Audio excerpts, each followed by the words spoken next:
बिस्मिल्लाहिर्रहमानिर्रहीम। अस्सलाम वालेकुम viewers and welcome to my YouTube channel Anisha की रेसिपी। तो कैसे हैं आप सब? उम्मीद है आप सब बिल्कुल ठीक होंगे।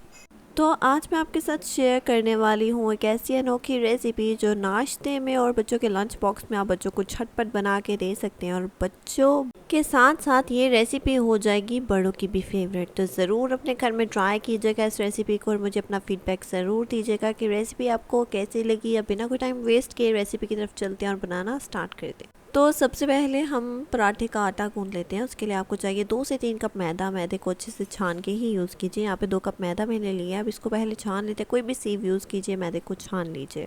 जब आप मैदा छान लें उसके बाद आपने इलायची पाउडर या इलायची के जो दाने होते हैं वो ऐड करने हैं। इलायची का जो ऊपर वाला छिलका होता है वो ऐड बिल्कुल नहीं करना।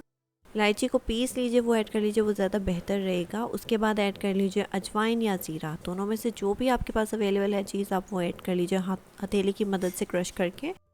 उसके बाद आपने ऐड करना है नमक, अपने जायके के मुताबिक थोड़ा सा ही ऐड कीजिएगा। अब आटे को अच्छे से मिक्स कर लीजिए ये सब चीज़ें ऐड करने के बाद। जब मिक्स कर लें आप, उसके बाद आपने ऐड करना है घी। ऑयल वगैरह यूज़ नहीं करना। एक तो क्रिस्पी और खस्ता अगर आपको पराठे बनाने हैं तो आप घी का ही इस्तेमाल करें, वो भी मेल्टेड घी रूम टेम्परेचर पे। ना ठंडा होना चाहिए ना ही गर्म होना चाहिए। घी ऐड करने के बाद आपने मिक्सिंग करनी है। आप हाथ यूज़ कीजिए तो ज़्यादा बेहतर रहेगा मिक्सिंग के लिए।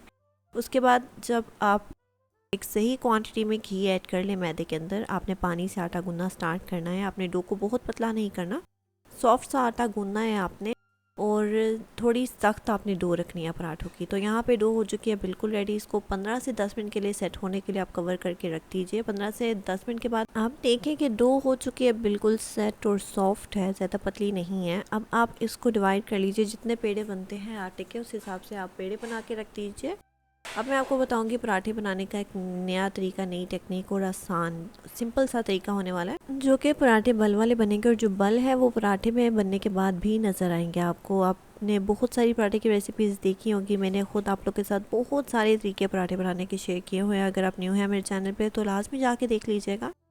यहाँ पे हमने पेड़े बना लिए। आप पेड़े को नॉर्मल जैसे रोटी बेलते हैं वैसे आपने रोटी बेल लेनी है। थोड़ा सा बड़ा ही साइज़ में बेल है, ताकि जो हम बल बनाएंगे वो बल थोड़े ज़्यादा बनेंगे तो पराठा भी अच्छा बनेगा।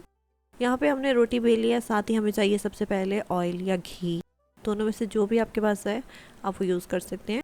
उसके अंदर आपने ऐड करना है 2 टेबलस्पून मैदा। मैदा या व्हीट फ्लोर भी आप यूज़ कर सकते हैं। नॉर्मली हम यहाँ पे मैदे के पराठे बना रहे हैं, बट मैं यहाँ पे स्लरी जो रेडी कर रही हूँ उसके लिए आपको बता रही हूँ। आप व्हीट फ्लोर भी यूज़ कर सकते हैं मैदे के साथ, या मैदा या व्हीट फ्लोर, दोनों में से कुछ भी एक चीज़ ऐड कर ले। उसके बाद स्लरी रेडी हो चुकी है। ब्रश की मदद से या स्पून की मदद से आप पूरे जो आपने रोटी बेली है उसके ऊपर आपने ये स्लरी लगानी है अच्छे से।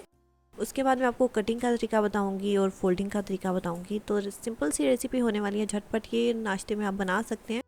बच्चे बड़े बहुत शौक से खाएंगे। तो आप कोई भी नाइफ़ यूज़ कर लीजिए, पिज़्ज़ा कटर यूज़ कर लीजिए, जो भी आपके पास ईजीली अवेलेबल है उसकी मदद से आप रोटी को ऐसे कट कर लीजिए स्ट्रिप्स में। थोड़ी मोटी मोटी आपने स्ट्रिप्स कट करनी है। मैंने बिल्कुल पतली पतली स्ट्रिप्स वाली भी पराठे की रेसिपी आप लोगों के साथ शेयर की हुई है ऑलरेडी, वो भी लाजमी जाके देख लीजिएगा, आपको बहुत पसंद आएगी। उसके बाद आपने रोल करनी है, बिल्कुल ऐसे ही आपने पेड़ा बना लेना है। आप देख सकते हैं सिंपल सा तरीका है, बट बल आपको पेड़े के ऊपर भी नज़र आएंगे। और जब आप पराठा बेलेंगे इसको 10 से 15 मिनट सेट होने का टाइम आपने लाजमी देना है पेड़े को, उसके बाद ही पराठा बनाइए। इस तरीके से आप पराठा भी बना सकते हैं। और जो ये रेसिपी मैं आप लोग के साथ आज अंडे पराठे की शेयर करी हूँ वो भी आप बना सकते हैं। तो अब यहाँ पे मैं आपको दूसरा पराठा भी बना के दिखा देती हूँ। वही सेम टेक्निक रहेगी, बट अगर आपको फिर भी कोई कन्फ्यूजन रह जाती है आप मुझसे कमेंट बॉक्स में पूछ सकते हैं। मैं इंशाल्लाह ज़रूर ट्राई करूँगी कि मैं वो आपकी सारी कन्फ्यूजन दूर करूँ। तो यहाँ पे दूसरा पेड़ा भी बन चुका है। इसी तरीके से मैंने 4 पेड़े 2 ऑलरेडी बना के रखे हुए थे, 2 आपको बना के दिखा दिए। अब इसको सेट होने के लिए आपने लाजमी 10 से 15 मिनट देने हैं पेड़ों को होने के लिए। पेड़ों को फिलहाल साइड पे रख दीजिए, चलते हैं नेक्स्ट स्टेप की तरफ। तो यहाँ पे आपने लेने किसी बर्तन में 4 अंडे। अंडों के अंदर मसाले वगैरह अपने हिसाब से ऐड कर लीजिए। नमक, रेड चिली पाउडर, गरम मसाला, और साथ ही ऐड होगा spring onion and coriander leaves. दोनों में से जो भी आपके पास अवेलेबल है आप वो ऐड कीजिए और उसके बाद अच्छे से मिक्स कर लीजिए। यहाँ पे अंडे का मिक्सचर तो हो चुका है बिल्कुल रेडी। अब इसको बनाना कैसे आपने अंडा पराठा, वो मैं आपको टेक्निक बता देती हूँ। सबसे पहले जो पराठे का पेड़ा आपने वो बेलना है, उसको तवे पे ऐड करना है। कोई भी ऑयल वगैरह कुछ भी फ़िलहाल ऐड नहीं करना, नहीं लगाना पराठे के ऊपर ऑयल। सिंपल बिल्कुल लो फ्लेम पे आपने इसको कच्चा पक्का सा यहाँ पे रोटी रेडी कर लेनी है पराठे की। तो रोटी यहाँ पे आप देख सकते हैं बिल्कुल मैंने पकाई नहीं है, कच्ची ही है अभी भी। बस इसी तरीके से आपने वो चारों रोटियाँ जो पराठे के पेड़े बनाए हैं वैसे ही इसको पका के कच्ची पक्की रख लेनी है साइड पे। फिर मैं बताऊँगी आपने नेक्स्ट स्टेप क्या करना है। तो यहाँ पे इसी तरीके से मैंने सारी रोटियाँ बना ली थी। रोटियों को फिलहाल साइड पे रखते हैं, चलते हैं नेक्स्ट स्टेप की तरफ। तवे के नीचे फ्लेम अभी भी बिल्कुल लो है। उसके बाद आपने तवे पे ऑयल ऐड करना है। ब्रश की मदद से पूरे तवे पे ऑयल स्प्रेड कर लीजिए। उसके बाद जो अंडे का मिक्सचर हमने रेडी किया था वो आपने ऐड करना है किसी भी चमचे की मदद से। और जितने पराठे का साइज़ है उतना आपने अंडे को स्प्रेड कर लेना तवे पे। पतली सी लेयर अंडे की आपने बनानी है, बहुत मोटी थिक लेयर वाला अंडा नहीं बनाना। तो यहाँ पे आप तवे पे अंडे को स्प्रेड कर लेते हैं जिस हिसाब से हमने पराठे का साइज़ रखा था उस हिसाब से। कच्चा पक्का होना चाहिए ऊपर वाली साइड से अंडा, ताकि हम ऊपर अभी जो हमने कच्ची पक्की पराठे के जो रोटियां रेडी की हैं वो ऊपर ऐड करेंगे इस अंडे के। उसके बाद हम ऑयल वगैरह ऐड करके हम पराठे को भी रेडी करेंगे। तो टेक्निक को अच्छे से फॉलो कीजिए, पूरी रेसिपी देखिए ताकि आपको हर चीज़ अच्छे से समझ आए। तो उम्मीद है अभी तक आपको ये रेसिपी पसंद आ रही होगी। अगर रेसिपी पसंद आ रही है तो जल्दी से वीडियो को लाइक कर दीजिए, चैनल को सब्सक्राइब कर दीजिए और ज़्यादा से ज़्यादा अपने फैमिली और फ्रेंड्स में इस रेसिपी को शेयर कर दीजिए। अब हमने ऐड कर दिया जो हमने पराठे की रोटी रेडी करके रखी थी, वो आपने अंडे के ऊपर रखनी है, प्रेस करनी है ताकि जो अंडा है वो इस रोटी के साथ अच्छे से चिपक जाए। उसके बाद आपने थोड़ा सा ऊपर ऑयल या घी ऐड करना है। तो अब आप दूसरी साइड से पराठे को अच्छे से पका लीजिए। तो इसी तरीके से आपने सारे पराठे रेडी करने हैं। मैंने एक बना के दिखा दिया, मैं आपको दूसरा भी बना के दिखाऊंगी।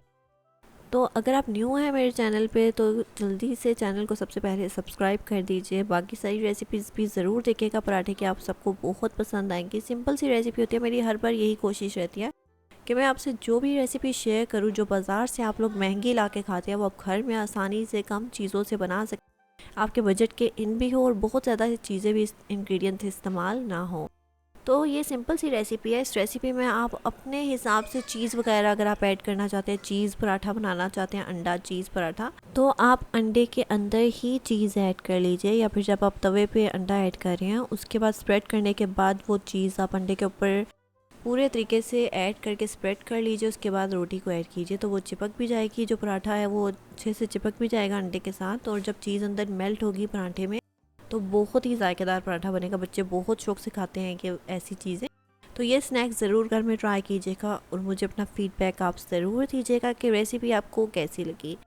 तो अब दूसरी बार भी आप देख सकते हैं मैं बहुत थिक लेयर अंडे की लगा रही हूँ यहाँ पे तवे पे। बहुत ज़्यादा आपने मिक्सचर ऐड नहीं करना अंडे का। अगर आप मोटा अंडा यहाँ पे मोटी लेयर अंडे की रख लेंगे तो फिर बाद में उल्टाते टाइम आपको थोड़ी मुश्किल पेश आएगी। यहाँ अंडा तवे से ऐसे आसानी से उल्टेगा भी नहीं, दूसरी साइड पे टर्न नहीं होगा या चिपकेगा नहीं रोटी के साथ। तो इन बातों का ख्याल ज़रूर रखिएगा। और फ्लेम को मैं फ़िलहाल लो ही ऐड करती हूँ जब मैं अंडा ऐड करती हूँ तवे पे, तो फ्लेम बिल्कुल लो रखती हूँ। उसके बाद जब हम रोटी पराठा ऐड कर देते हैं तो जब ऑयल ऐड कर लें उसके बाद आप फ्लेम मीडियम टू हाई कर सकते हैं पराठे को पकाने के लिए। तो यहाँ पे हमारी ये अंडा पराठा वाली रेसिपी हो चुकी है तकरीबन बिल्कुल रेडी। उम्मीद है रेसिपी आप लोगों को बहुत पसंद आई होगी। अगर आप किसी और रेसिपी की मुझे फरमाइश करना चाहते हो तो मुझे कमेंट बॉक्स में ज़रूर बताइएगा। मैं इंशाल्लाह ज़रूर ट्राई करूँगी कि वो रेसिपी भी आप लोग के साथ जल्द से जल्द शेयर करूँ। अब आप लोग इस मज़ेदार अंडे पराठे को किसी भी चटनी या सॉस के साथ सर्व कीजिए और आप लोग एंजॉय कीजिए इस मज़ेदार लाजवाब रेसिपी को। और मैं मिलती हूँ आप लोगों को नेक्स्ट मज़ेदार रेसिपी के साथ। तब तक के लिए अल्लाह हाफिज़।